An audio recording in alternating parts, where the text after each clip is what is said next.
যে বিয়ে করলে অর্ধেক দিন পূরণ করে। আমি যেটা জানতে চাই যে বিয়ে করলেই কি অর্ধেক দিন পূরণ হবে, নাকি বিয়ের পুরো প্রক্রিয়াটাই কিভাবে করছেন, স্বামী বা স্ত্রীর সাথে কিভাবে ব্যবহার করছেন, মানে পুরো প্রক্রিয়াটাই যেদিন বিয়ে করলেন তারপর থেকে যতদিন বাঁচলেন, নাকি শুধু বিয়ে করলেই অর্ধেক দিন পূরণ হবে?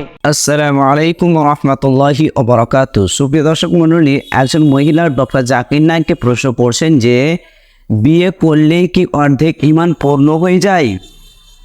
খুবই গুরুত্বপূর্ণ একটি প্রশ্ন, তো ভিডিওটি না টেনে সম্পূর্ণ দেখবেন। তো চলুন আজকের প্রশ্নের উত্তরটি জেনে আসি ডক্টর জাকির নায়েকের কাছ থেকে।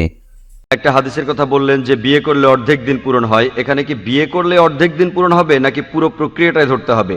বোন, আমি আগেও বলেছি, মহানবী যখন বলছেন বিয়ে করলে অর্ধেক দিন পূরণ হয়, তিনি বুঝিয়েছেন যে বিয়ে আপনাকে অবাধ যৌনাচার আর ব্যভিচার থেকে রক্ষা করে। বিয়ে একটা ধারাবাহিক প্রক্রিয়া, এর উপর অনেক হাদিস আছে। আমাদের প্রিয় নবী বলেছেন, যখন বিয়ে করবে তুমি সাধারণত 4টা বিষয় দেখবে: সম্পদ, সৌন্দর্য, আভিজাত্য আর সদ্গুণ। লোকে বিয়ে করার সময় দেখে মেয়েটা বা ছেলেটা সুন্দর কিনা, তার কি পরিমাণ সম্পদ আছে, কোন পরিবার, শেখ বংশ নাকি সৈয়দ বংশ, অভিজাত বংশ, আর সবশেষে হলো সদ্গুণ। মহানবী বলেছেন এই 4টার মধ্যে সবচেয়ে গুরুত্বপূর্ণ হলো সদ্গুণ।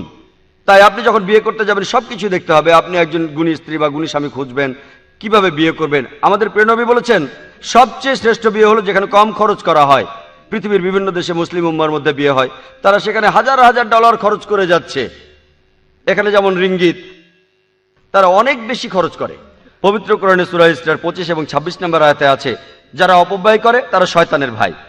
তাই জীবনসঙ্গী বেছে নেওয়া, কিভাবে বিয়ে করতে হবে সাধারণভাবে, সুন্নাহ মেনে, এইসবই।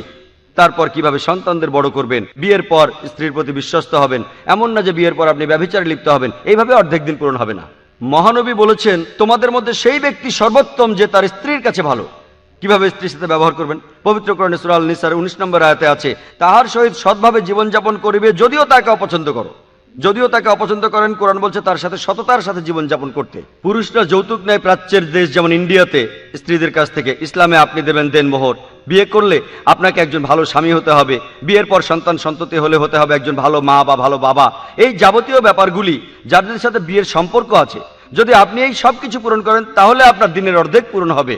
ভালো মা হওয়া, ভালো বাবা হওয়া, ভালো স্বামী হওয়া, ভালো স্ত্রী হওয়া, অপব্যয়ী না হওয়া, এই সব কিছু, ব্যভিচার থেকে দূরে থাকা, সমকামিতা থেকে, অবাধ যৌনাচার থেকে, এই সব কিছু পূরণ করতে পারলে আপনার অর্ধেক দিন পূরণ হবে।